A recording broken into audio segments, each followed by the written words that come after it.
तो मैं हूँ वंदना भारती और आप देख रहे हैं कमोडिटी इंसाइट्स। आज है 17 नवंबर। और काफी कुछ हाई वोलेटिलिटी देखने को मिल सकती है आने वाले टाइम में।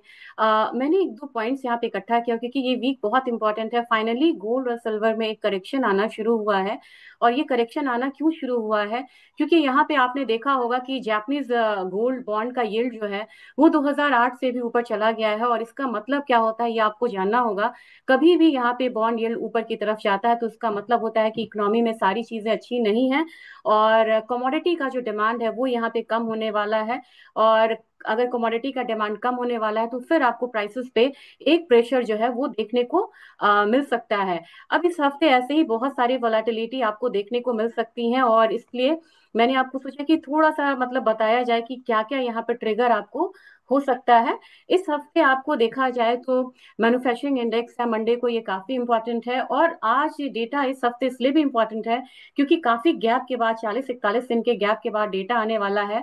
फिर फेड की एफओएमसी मिनट्स है, ये आपको वेंसडे को है। नॉन फार्म पेरोल थर्सडे को है। फिलीडेल्फिया का जो फेड मैन्युफैक्चरिंग इंडेक्स है ये भी थर्सडे को है। Existing home sales data Thursday है। सर्विसेज पीएमआई फ्राइडे है। मैन्युफैक्चरिंग पीएमआई फ्राइडे है। सर्विसेज पीएमआई से आपको पता चलेगा लेबर मार्केट का। मैन्युफैक्चरिंग पीएमआई से पता चलेगा कि कितनी इकोनॉमिक एक्टिविटीज यहाँ पे हो रही है। कंज्यूमर सेंटिमेंट्स काफी इंपॉर्टेंट है। और इन्फ्लेशन एक्सपेक्टेशन का भी यहाँ पे ध्यान में रखना है। और एक 150 साल की स्टडी से पता चला है कि कभी भी यहाँ पे टैरिफ लगाने के बाद हम लोग एक इन्फ्लेशन की बात करते हैं लेकिन बात यहाँ पे डिफ्लेशन की भी होती है। एक डिफ्लेशन का खतरा होता है। आप बोलेंगे कि कैसे डिफ्लेशन का खतरा होता है? क्योंकि यहाँ पे लेबर लॉस होता है, लेबर मार्केट में प्रॉब्लम होती है, लोगों की जॉब्स छूटती है, तो जो खरीदारी है या इकोनॉमिक एक्टिविटीज है वो यहाँ पे कम होती है। इन्फ्लेशन जो है वो स्टैग्नेंट हो जाता है। तो यहाँ पे हल्का फुल्का डिफ्लेशन वाली स्थिति भी बनती हुई नजर आती है। तो कभी जब आप देखें कि डिफ्लेशन वाली स्थिति बन रही है जो फिलहाल नहीं है, अभी आप देखेंगे कि लेबर लॉस तो हुआ है, जॉब मार्केट पे तो इम्पैक्ट है, लेकिन इन्फ्लेशन बहुत ज्यादा नहीं बढ़ा है, इन्फ्लेशन कंट्रोल में है। लेकिन इस सब बातों को ध्यान में रखते हुए ट्रेड करना होगा। और कमोडिटीज पे भी ग्लोबल मैक्रो पिक्चर का यहाँ पे इम्पैक्ट आने वाला है, इसको आपको ध्यान में रखना होगा। इसकी वजह से मेरा ये अगला स्लाइड है, ये काफी इंपॉर्टेंट है, ध्यान से सुनिएगा। जापान अब कंसिडर कर रहा है क्योंकि उनको पता है कि यील्ड ने उन्हें एक इंडिकेशन दे दिया है कि इकोनॉमी में सब कुछ अच्छा नहीं है। वो $110 बिलियन के स्टिमुलस पैकेजेस के साथ आ रहे हैं, जबकि ट्रंप ने उन्हें भी यहाँ पे अंदाजा, उन्होंने बोला था कि स्टॉक मार्केट में गिरावट है। बिटकॉइन आपको $95,000 के करीब आ गया है और काफी डाउनसाइड की स्थिति अभी और भी ज्यादा लग रही है क्रिप्टोज में। तो उन्होंने $2,000 का डिविडेंड देने की बात की है, जबकि जेपी मॉर्गन ने यहाँ पे एक्सपेक्ट करा है कि $300 बिलियन का भी लिक्विडिटी इंजेक्शन हो सकता है, और वो भी विद इन 4 वीक्स, यानी कि 2025 के खत्म होने से पहले। और China already trillions of dollar यहाँ पे लगा रहा है अपनी इकोनॉमी में, लेकिन चाइना का डेटा अभी तक अच्छा होके नहीं आया है। बैंक ऑफ कनाडा अब अपना जो क्वांटिटेटिव ईजिंग का प्रोग्राम है वो फिर से स्टार्ट कर रहा है। और फेड की भी बैठक अभी यहाँ पे है, तो उन्होंने अब देखना है कि वो इंटरेस्ट रेट कट करते हैं या नहीं करते हैं। हालांकि जो मैंने आपको पहले बताया था पॉसिबिलिटी जो 63% थी, वो अब यहाँ पे कम होती हुई नजर आ रही है। अब आप बोलेंगे कि इतना सारा डेटा बताने का मतलब क्या, आपने इतना कुछ बोल दिया, समझ में कुछ नहीं आया। यहाँ पे प्रॉब्लम है, जब इतनी सारे कंसर्न्स है मार्केट में उसके बाद भी आप देखेंगे कि डाउजोन्स में रिकॉर्ड हाई लग रहा है, एसएनपी में हाई लग रहा है, थोड़ा सा करेक्शन आता है और करेक्शन आते ही फिर से यहाँ पे बाइंग शुरू हो जाती है। कभी भी आप देखेंगे कि जब एक स्टॉक मार्केट पीक पे होता है तो क्वांटिटेटिव ईजिंग जो होती है, जो सपोर्ट किया जाता है फंड से, स्टिमुलस से, इंटरेस्ट रेट कम करके, वो सारी चीजें यहाँ पे बंद हो जाती हैं और फिर से इंटरेस्ट रेट का साइकिल या तो स्टैग्नेंट होता है या फिर बढ़ना शुरू हो जाता है। और जो हम स्टिमुलस देते हैं, सरकार देती है, वो स्टिमुलस को बंद कर देती है। अब यहाँ पे परिस्थिति ये है कि जो स्टॉक मार्केट है वो रिकॉर्ड हाई पे है, फिर भी आप स्टिमुलस दे रहे हैं, फिर भी आप प्रेशराइज कर रहे हैं कि आप इंटरेस्ट रेट को एकदम कम करके 0.5 तक लाइए, 1% तक लाइए। यानी कि इकोनॉमी में आपका जो स्टॉक मार्केट परफॉर्म कर रहा है या कोई मार्केट परफॉर्म कर रहा है, ये हेल्दी मतलब परफॉर्मेंस नहीं है। और इसके बाद अगर आप देखें तो लिक्विडिटी इंजेक्शन के यहाँ पे बात काफी ज्यादा यहाँ पे हो रही है और एक बियर मार्केट की शुरुआत यहाँ पे हो सकती है। तो ऐसे में आपको जो रिस्कियर एसेट है, चाहे वो क्रूड ऑयल हो, क्रूड ने कभी परफॉर्म नहीं करा है, आपने देखा होगा $60-62 से ऊपर क्रूड कभी नहीं गया है। ये रियल इंडिकेटर है इकोनॉमी का। अब आप बोलेंगे कॉपर भी तो है, बिल्कुल कॉपर भी है, लेकिन कॉपर डिमांड से नहीं गया है, कॉपर डिमांड से ज्यादा सप्लाई साइड से गया है। और डिमांड, मैंने आपको खुद ही बोला कि कॉपर की डिमांड अच्छी है क्योंकि एआई में है, इसकी डिमांड है, बाकी चीजों में है। लेकिन जो इसका वर्ल्ड फैक्ट्री बोलते हैं चाइना, वहां पे डिमांड नहीं है। डिमांड ज्यादा आ रहा है, लेकिन सप्लाई साइड के टाइटनेस की वजह से भी प्राइसेस ऊपर हैं। तो दोनों में फर्क होता है, डिमांड ड्रिवन प्राइसेस बढ़ना और सप्लाई डेफिसिट की वजह से प्राइसेस बढ़ना। तो जो डिमांड ड्रिवन होते हैं ना, वो ज्यादा स्टेबल यहाँ पे होते हैं, ये चीज देखा जाता है। चलिए, ये तो बात हुई, मुझे लगा कि मैं डेली ट्रेडिंग लेवल्स की बात करती हूँ, आज आपको मुझे फंडामेंटल्स बताना होगा और नियर फ्यूचर्स में क्या क्या क्वांटिटेटिव ईजिंग होने वाली है, इंटरेस्ट रेट पे क्या इम्पैक्ट आने वाला है, ये सब आपको बताना जरूरी था। और इसकी वजह से आप देख रहे हैं कि गोल्ड सिल्वर, अब हर जगह हल्का सा पैसा यहाँ से जाएगा, लेकिन गोल्ड सिल्वर का अभी भी जो ट्रेंड है वो बरकरार है, वो अभी यहाँ पे आपको स्टैग्नेंट नहीं हुआ है। चलिए, ट्रेडिंग लेवल्स की यहाँ पे आप बात करेंगे सीधे सीधे, और किस तरीके का ये हफ्ता हो सकता है, ये काफी इंपॉर्टेंट है आपके लिए जानना।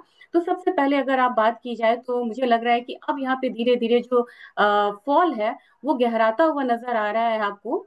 गोल्ड में मैंने आपको बोला था कि बड़ी मतलब सुस्त शुरुआत है, और प्राइसेस जो है वो हल्का सा डाउन साइड है, 0.2 से ये यहाँ पे 0.7% का एक फॉल दिखाता हुआ गोल्ड नजर आ रहा है। ये मैंने 12 मंथ का लगाया था, देखिए कितना शानदार चार्ट है, 3 साल में इसने क्या रिटर्न दिया है। तो यहाँ से तभी मैं कहती हूँ, यहाँ से अगर 10% भी फॉल आता है तो जो डेरिवेटिव ट्रेडर है उनके लिए मुश्किल है। लेकिन इस फॉल को आप यहाँ पे बहुत ज्यादा ये नहीं बोलेंगे कि बहुत शार्प फॉल आ गया, अब तो मंदी आ गई। तो आज यहाँ पे आपको तैयारी करनी होगी गोल्ड के गिरने का, 4,000 का लेवल टूटता है, उसको ध्यान में रखना होगा। 4,000 का एक यहाँ पे आपको सपोर्ट लग रहा है, और अपसाइड आपको 4150 ही मान के चलना होगा। हमारे बाजार की बात की जाए, 1,22,700 के करीब ट्रेड हो रहा है। अब मुझे यहाँ पे लग रहा है कि प्राइसेस अगर यहाँ से स्टेबल होता है तो 1,21,000 तक, 1,21,000 आप मान के चल सकते हैं, 1,21,000, 1,21,200 तक प्राइसेस नीचे की तरफ आएगा। रुझान अब यहाँ पे लग रहा है कि थोड़ा डाउनसाइड का होगा, लेकिन एक कमोडिटी है जिसने अभी तक अभी बहुत वो नहीं दिया है, कंफर्मेशन नहीं दिया है, आज भी यहाँ पे थोड़ा सा मतलब कि रेंज में ही है, लेकिन फाइनली थोड़ा सा करेक्ट होगा तो आपको कितना आएगा, 48.74, $49 अगेन बड़ा क्रूशियल सपोर्ट है, उसको ब्रीच करेगा तभी हम बाकी का हम डाउनसाइड मानेंगे। तो $49 ऊपर और नीचे 52.5 ऊपर में एक रेजिस्टेंस जोन हो सकता है। प्राइसेस नीचे की तरफ करेक्ट होगा तो हमारा बाजार 1,50,500 का यहाँ पे वेट करेगा, और वहां तक हो सकता है कि प्राइसेस अपसाइड में जाए, जबकि आपको रेजिस्टेंस जो है वो 158 यहाँ पे नजर आएगा। ऑयल की बात की जाए, ऑयल ने बहुत कभी भी इसने स्पेक्युलेटिव मूव नहीं दिया है, इसने बिल्कुल रियल कंसर्न पे ये मार्केट चली है। $58 मुझे लग रहा है कि अगर यहाँ पे मार्केट थोड़ा सा करेक्ट होता है तो $58 पे आ सकता है। यू रशिया से सप्लाई साइड बढ़ने से भी ये प्रेशर आता हुआ दिखा है। 5280 मैंने आपको कहा था, 5270 तक प्राइसेस नीचे की तरफ है, 5220 से लेके 5200 मान के चलिए कि नीचे की तरफ आ सकता है। जबकि नेचुरल गैस में एक डाउनसाइड है, तो नेचुरल गैस अभी कंटिन्यू करेगा, थोड़ा सा यहाँ पे मतलब कि आएगा प्रॉफिट बुकिंग। तो ये आपको जो अभी लो लगा था ना, उसको मान के चलेंगे 390 का। जबकि जिंक हो, कॉपर हो, एल्यूमिनियम हो, मैंने कहा था कि आज का दिन सबके लिए बेयरिश होना चाहिए, तो बेयरिश हो रहा है। 300 का मानेंगे जिंक में, लेड में भी यहाँ पे गैप डाउन ओपनिंग है, एल्यूमिनियम ने भी एक डाउन साइड दिया है। ये गैप फिल करने के लिए एल्यूमिनियम अगर आए तो ये 265 से लेके 267 वाला जोन जो है वो एल्यूमिनियम दिखा सकता है। ये कॉन्ट्रैक्ट गैप है, हो सकता है कि ये फिल करने के लिए नीचे आए। जबकि कॉपर में देखा जाए तो 4 रुपए तक की गिरावट है, तो वही 1000 से लेके इसका मेजर सपोर्ट आपको ये मान के चलना होगा 995। 995 तोड़ता है तब यहाँ पे नीचे की तरफ जा सकता है कॉपर। और अब यहाँ पे बात करेंगे अगर एग्री काउंटर की। एग्री काउंटर में अगेन बहुत ज्यादा मैसिव फॉल आया था टर्मरिक में, और टर्मरिक में यहाँ पे एक लोअर लेवल बाइंग कहेंगे, तो लोअर लेवल बाइंग आपको रुक सकती है कहाँ पे, तो 15,000 के करीब रुक सकती है। जबकि जीरे में अभी भी आपको एकदम से अपसाइड है, जबकि जीरा मैंने कहा था कि 21,200, 21,600 वो लेवल को आज यहाँ इसने कोशिश करी है, 21,425। तो ये मुझे, मैंने काफी दिनों से कहा था कि जीरा बड़े लॉन्ग कंसोलिडेशन में है, और यहाँ से अभी इसको बढ़ना चाहिए, और वो बढ़ा है 21,600 से, ये वापसी आया है, तो मेरे ख्याल से होप सो वो आपके लिए प्रॉफिटेबल रहा होगा। और कोरिएंडर में देखा जाए तो अब यहाँ से वापसी हो रही है, तो थोड़ा सा यहाँ पे 8470, 8450 वाला फॉर द टाइम बिंग एक करेक्शन है, और वहां पे मार्केट थम सकती है। जबकि क्रूड की गिरावट, रिग काउंट्स का कम होना, जबकि इसका एक्सपोर्ट बढ़ा है, फिर भी यहाँ पे एक पॉज आता हुआ हम देख रहे हैं। तो 300, 8250 के लेवल के करीब जा सकता है अपना ग्वार। और ग्वार सीड की बात करें तो मुझे लग रहा है कि अभी बिल्कुल रेंज में, इस रेंज को अगर रीच किया तो 4500। कॉटन ऑयल सीड केक ने ऊपरी स्तर को नहीं संभाला, तो अब यहाँ पे अगर सपोर्ट कोई मेजर रहेगा तो 2840 का रहेगा, जबकि कैस्टर ने आज एक बार फिर से बाइंग दिखाई। तो ये 7000 इसको मान के हम चलेंगे कि 7000 का जो स्तर है वो कैस्टर में आता हुआ आपको दिख सकता है। तो मेरे ख्याल से फायदा मिल रहा है जीरा को लेट सोइंग का। और कार्डमम की बात यहाँ पे हो रही थी, कार्डमम में बड़ी इलायची के बारे में भी पूछा जाता है। तो कार्डमम मुझे लग रहा है कि सेकेंड राउंड पिकिंग अभी इसकी नहीं हुई है, और सेकेंड राउंड पिकिंग नहीं हुई है, थोड़ा डाउनसाइड है। लेकिन अब ये जो रेंज है ना, अब ये रेंज डाउनसाइड का अपना ले लिया हुआ है। यहाँ से ओवरऑल देखा जाए तो कार्डमम के प्राइसेस जो है ना, वो थोड़ा सा अपसाइड दिखाने की कोशिश करेंगे। तो लोअर साइड रिस्क कम है और अपसाइड पोटेंशियल ज्यादा है। तो 2800 तक मुझे लग रहा है कि एक बार कार्डमम प्राइसेस आ सकते हैं। तो होप्स आपको ये अपडेट अच्छा लगा होगा। और मैं चाह रही थी कि इस समय थोड़ा सा मैक्रो ट्रिगर्स के साथ आपको ये वीडियो दूं। और ये वीडियो को ज्यादा से ज्यादा शेयर करिएगा, कुछ मैंने ट्रिगर्स इसमें शेयर किए हैं वो लोगों तक जाना चाहिए, और इसके लिए आपको बहुत बहुत धन्यवाद इन एडवांस। Thank you.